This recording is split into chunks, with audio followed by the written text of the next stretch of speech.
بہت ساری بلز ہیں. اب تو جو بھی اس کے پاس سیشن ہوگا اس میں ایک تو گورنمنٹ کی بلز ہوں گی, پرائیویٹ ممبرز بل ہوں گے. اس میں میرا بھی ایک بہت اہم بل ہے, لینڈ گرانٹس ایکٹ 2025. وہ بہت امپورٹنٹ ہے, جو غریب لوگوں کی زمینیں لے گئے ہیں, اور جو امینڈمنٹ اس میں 2022 میں ہوا اس کو ہم واپس جس طرح وہ تھا, جس طرح غریبوں کے پاس زمین تھی ان کو واپس ان کا حقوق دینے کے لیے وہ ایک بل ہے. اسی طرح باقی ممبرز کی بھی باقی بلز ہیں. اگر آپ مجھے پرسنلی پوچھیں گے تو شراب بالکل بند ہونی چاہیے. کاش جب پی ڈی پی کی سرکار تھی اس وقت بھی ایک ایسی بل آئی تھی, اور جو اس وقت کے فائنانس منسٹر تھے انہوں نے کہا تھا کہ ہم یہ بین نہیں کر سکتے ہیں. کاش اس وقت بین ہوئی ہوتی تو شاید آج اتنا ہم کو اس میں جدوجہد نہیں کرنا پڑتا. پر چلیے دیکھتے ہیں, بل آتی ہے تو اس کے بارے بات کرتے ہیں اس کے بارے میں. سر, جو مشرقی وسطیٰ میں اس وقت حالات بنے ہوئے ہیں, ہم دیکھ رہے ہیں کہ پچھلے 19 دنوں سے وہاں پہ یہ جنگ کا ماحول ہے, اور کہیں نہ کہیں جو ایشیا کے کئی ممالک ہیں وہ اسے افیکٹ ہوئے ہیں.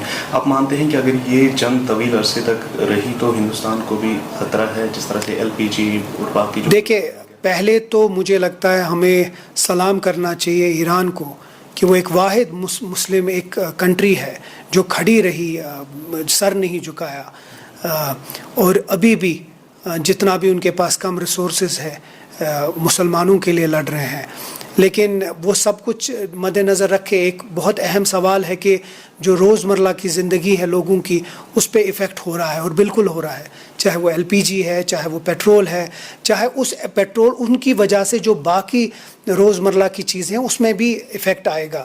اور وہ اب دیکھا جا رہا ہے, اگر جس طرح رپورٹ ہے اگر اگلے اور ایک ہفتے یہ جنگ چلی تو ہر ایک جو روزمرہ کی چیزیں ہیں اس کو افیکٹ کرے گی, اور خاص کر لوگوں کو جو عام لوگ ہیں, غریب لوگ ہیں, ان کے پیٹوں پہ لات آئے گی. تو مجھے لگتا ہے ہم ابھی بھی امید کرتے ہیں کہ جو یہ جنگ ہے وہ ختم ہو جائے, امن چاروں طرف آئے. اور مجھے لگتا ہے کہ ہندوستان کو بھی اپنا ایک رول نبھانا چاہیے, کیونکہ ان کا دونوں ملکوں کے ساتھ اچھا ایک تعلق ہے.